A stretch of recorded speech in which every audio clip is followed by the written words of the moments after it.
नमस्कार, मी गौरव पाटील. तुम्ही बघताय विदर्भाचा गौऱ्या. अतिवृष्टीमुळे झालेल्या नुकसानीचे सरसकट पंचनामे केले जातात. शेतकऱ्यांना सरसकट मदत देऊ असं राज्य सरकारने सांगितलं, परंतु प्रत्यक्षात असा कुठलाही आदेश स्थानिक पातळीवर तलाट्यांना सांगण्यात आलेला नाही. त्यामुळे सध्या आपल्या गावापातळीवर जे काही पंचनामे तलाठी करत आहेत ते पंचनामे एनडीआरएफच्या निष्कर्षानुसार करण्यात येत आहे.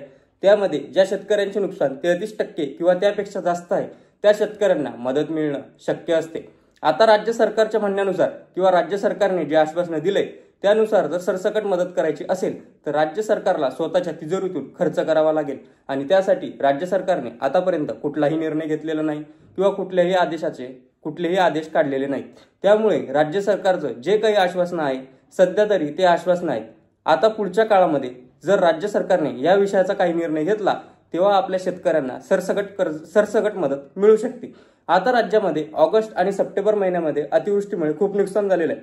ऑगस्टमध्ये नुकसान झाल्यावर पंचनामे त्वरित करण्यात आले, पण सप्टेंबरमध्ये जे नुकसान झालं ते खूप जास्त होतं आणि मागील काही 7-8 दिवसात पाणीही उघडायला सुरुवात झालेली व पूर परिस्थिती आटोक्यात आलेली आहे. अनेक दिवस होता, आता मागच्या 5-6 दिवसांमध्ये अनेक भागात पाऊसही उघडलेला आहे. त्यामुळे पूर परिस्थिती काहीशी कमी झाली आहे आणि त्या पंचनाम्यात अनेक भागांमध्ये वेग देखील वाढलेला आहे. आता मध्यंतरी मुख्यमंत्री आणि मंत्र्यांनी सांगितलं होतं की आम्ही शेतकऱ्यांना सरसकट मदत देऊ, परंतु एनडीआरएफच्या निकषाप्रमाणे म्हणजे अतिवृष्टीमुळे जे काही नुकसान होते आणि त्या नुकसानी पुढे जे काही मदत मिळते ही मदत केंद्राच्या एनडीआरएफच्या निकषाप्रमाणे मिळत असते आणि एनडीआरएफच्या निकषामध्ये आपले राज्य सरकारची कोणतीही मदत आपल्याला मिळणार नाही. एनडीआरएफच्या निकषामध्ये ज्या शेतकऱ्याचे नुकसान हे 33% किंवा त्यापेक्षा जास्त असते ते शेतकरी मदतीसाठी पात्र ठरत असतात. परंतु आपल्या राज्य सरकारला मदत द्यायची असेल, सरसकट मदत द्यायची असेल तर त्यासाठी राज्य सरकारला पैसा द्यावा लागतो. परंतु आतापर्यंत राज्य सरकारने अशी कुठलीही तरतूद केलेली नाहीये. स्थानिक पातळीवर आपले तलाठी, ग्रामसेवक असतील किंवा जे काही कृषी सहाय्यक असतील यांच्या माध्यमातून जे पंचनामे सुरू आहेत ते पंचनामे एनडीआरएफच्या निकषाप्रमाणे सुरू आहेत. म्हणजे राज्य सरकार एकीकडे काही म्हणत असलं तरी देखील पंचनामे मात्र हे केंद्राच्या निकषाप्रमाणे सुरू आहे. राज्याला जर वाढीव मदत द्यायची असेल, सरसकट मदत द्यायची असेल तर त्या संबंधीचा निर्णय आपल्या राज्य सरकारला घ्यावा लागेल. तसा प्रस्ताव केंद्राकडे पाठवा लागेल. जर केंद्राने हा प्रस्ताव मान्य केला तर केंद्र सरकार जो निधी देईल किंवा अन्यथा आपल्या राज्याला तो पैसा द्यावा लागेल. आता दुसरीकडे ॲग्रिस्टॅकचा मुद्दा. ॲग्रिस्टॅक नेमकं कसं अडचणीचं ठरतंय हाही एक मूळ मुद्दा आहे. आता एक मुद्दा उपस्थित होतोय जो म्हणजे खरीप 2023 मध्ये कृषी विभागाने एक असा वेगळा उपक्रम राबवला होता. आपल्या सगळ्यांना माहित आहे कापूस आणि सोयाबीनचे भाव कमी होते, त्यामुळे राज्य सरकारने कृषी विभागाच्या माध्यमातून कापूस आणि सोयाबीनसाठी हेक्टरी 5,000 रुपये अनुदान देण्याचे जाहीर केलं होतं. आणि विशेष म्हणजे हे अनुदान शेतकऱ्यांच्या खात्यामध्ये लगेच जमा करण्यास सुरुवात झाली होती. म्हणजे काही महिन्याच्या कालावधीनंतरच लगेच पैसे जमा व्हायला सुरुवात झाली होती. कृषी विभागाकडे शेतकऱ्याची अशी सविस्तर माहिती नव्हती. कृषी सहाय्यकांनी आपापल्या गावातील शेतकऱ्यांना माहिती वेबसाईटवर जमा केली आणि त्यानंतर ही यादी पुढे ढकलण्यात आली. लगेच आधार प्रमाणित करून म्हणजे आधार व्हेरिफिकेशन करून त्या व्यक्तीला शेतकऱ्यांना पैसे टाकण्यात. आता मात्र जी काही अतिवृष्टीची मदत दिली जाते त्यामध्ये अनेक नियम आणि अटी घातल्या जात आहेत. आपण ॲग्रिस्टॅक पाहिलं तर ॲग्रिस्टॅक हा खूप मोठा गोंधळ सुरू आहे. अनेक शेतकऱ्यांना 30% शेतकऱ्यांना ॲग्रिस्टॅकचा नंबर अजून मिळालेला नाही, म्हणजे फार्मर आयडी मिळालेला नाही. मग या 30% शेतकऱ्यांचं काय होणार असा प्रश्न अजून अनुत्तरित आहे.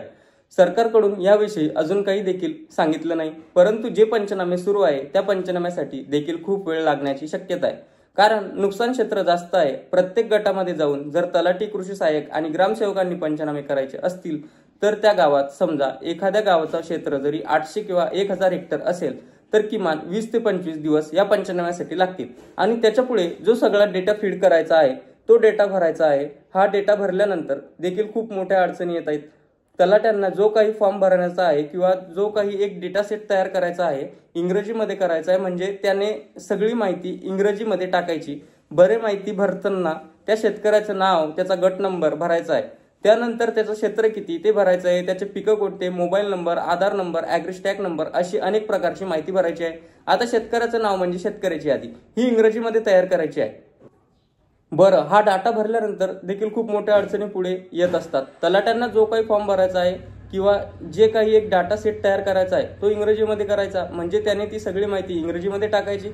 बरे माहिती भरताना त्या शेतकऱ्याचं नाव, गाव, त्याचा गट नंबर भरायचा आहे, त्यानंतर त्याचं क्षेत्र किती भरायचं आहे, मोबाईल नंबर, पिके, आधार नंबर, ॲग्रिस्टॅग नंबर, अशी अनेक प्रकारची माहिती भरायची आहे. आता शेतकऱ्याचं नाव म्हणजे शेतकऱ्याची यादी ही इंग्रजीमध्ये तयार करायची असली, बरं ही यादी तयार केल्यानंतर जे काही आपला सातबारा किंवा आपलं जे काही जमिनीचे व्हेरिफिकेशन होणार आहे ती माहिती सरकारकडे मराठीमध्ये आहे. म्हणजे आपल्याला जो सरकारकडे केल्यानंतर जे काही आपला सातबारा किंवा आपलं जे काही जमिनीचं व्हेरिफिकेशन होणार आहे ती माहिती सरकारकडे मराठीमध्ये आहे. म्हणजे आपल्याला जो काही ऑनलाईन सातबारा मिळतो तो मराठीमध्ये आहे आणि जी काही यादी तयार होणार आहे ती इंग्रजीमध्ये होणार आहे. कारण या सॉफ्टवेअरमध्ये इंग्रजीत यादी भरावी असं बंधनकारक करण्यात आलंय. मागच्या 2 वर्षामध्ये या इंग्रजी यादी तयार करण्यामुळे अनेक गोंधळ निर्माण झालेले होते. म्हणजे नावामध्ये थोडासा जरी फरक आला तरी तो शेतकरी या यादीमधून वंचित राहायचा. त्यामुळे जर समजा सातबाराची माहिती सरकारकडे मराठीमध्ये उपलब्ध आहे आणि यादी जर एवढी मोठी माहिती भरून देखील जे काही गोंधळ निर्माण होईल तो होणारच. नावामुळे थोडा जरी फरक राहत असला त्यामुळे जर समजा सातबारा ही माहिती सरकारकडे मराठीमध्ये उपलब्ध आहे, थोडा जरी फरक असला तर शेतकरी मदतीपासून वंचित राहतो. शेतकऱ्यांना त्यानंतर आपलं मदत मिळवण्यासाठी पुन्हा धडपड करावी लागते अशी शक्यता आहे. कारण हा गोंधळ मोठ्या प्रमाणात होईल असा अंदाज आतापर्यंत व्यक्त केला जातोय. जसं कृषी विभागाने सांगितलंय की कृषी विभागानं माहिती गोळा करून केवळ आधार व्हेरिफिकेशन करून शेतकऱ्यांना मदत दिली, तशी मदत आता देखील देणं शक्य आहे. कारण महसूल विभागाकडे शेतकऱ्यांचे सगळे सातबारा उपलब्ध आहे. म्हणजे एक क्लिकवर जर शेतकऱ्यांना सातबारा ऑनलाईन मिळत असेल तर निश्चितच सातबाराची माहिती सरकारकडे उपलब्ध आहे. या आधारावरती सरकार केवळ आधार व्हेरिफिकेशन करून शेतकऱ्यांना मदत का देत नाही असा देखील प्रश्न उपस्थित होतोय. म्हणजे पुढची पूर्ण पंचनामे करण्याची पूर्ण जी काही आपली प्रशासन व्यवस्था आहे त्यासाठी बैठीच धरण्याचे, त्यानंतर अनेक अडचणी आहेत. ॲग्रिस्टॅगची अडचण आहे, त्यानंतर अनेक शेतकऱ्यांना आधारवरील माहिती, त्यानंतर सातबाऱ्याची माहिती आणि जे काही तलाठी भरती लिंगराजमध्ये त्यामध्ये देखील गोंधळ सुरू होता. पण हा सगळा खटाटोप कशासाठी? जर तुमच्याकडे संपूर्ण सातबाराची माहिती उपलब्ध आहे, त्यानंतर कोणत्या महसूल मंडळाकडे किती पाऊस पडला याची माहिती जर तुमच्याकडे हवामान विभागाने दिलेली आहे तर ही इंग्रजीत यादी मराठीत यादी कशासाठी? त्यानंतर ज्या काही सॅटेलाइट इमेज आहे त्या माध्यमातून तुम्हाला कोणत्याच भागात पूर आला होता, कोणत्या भागाच्या पिकाचं पाणी साचलं होतं, किती प्रमाणात नुकसान झालं होतं ते देखील कळण्यात तुम्हाला उपयोग होऊ शकतो.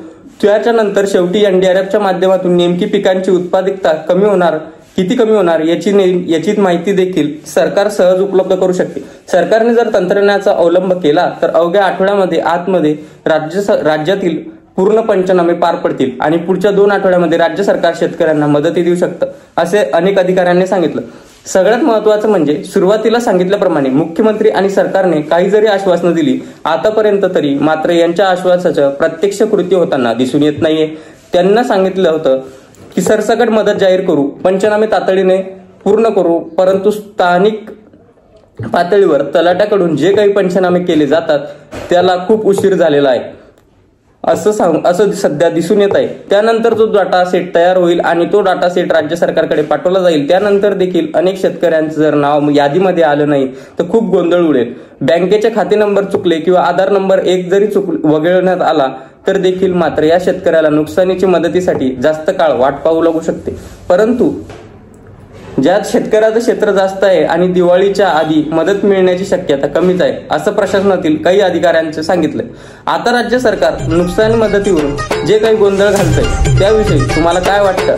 तुम्हाला आजचा व्हिडिओ आवडला असेल तर आपल्या चॅनलला लाईक, सबस्क्राईब करा. जय हिंद, जय महाराष्ट्र.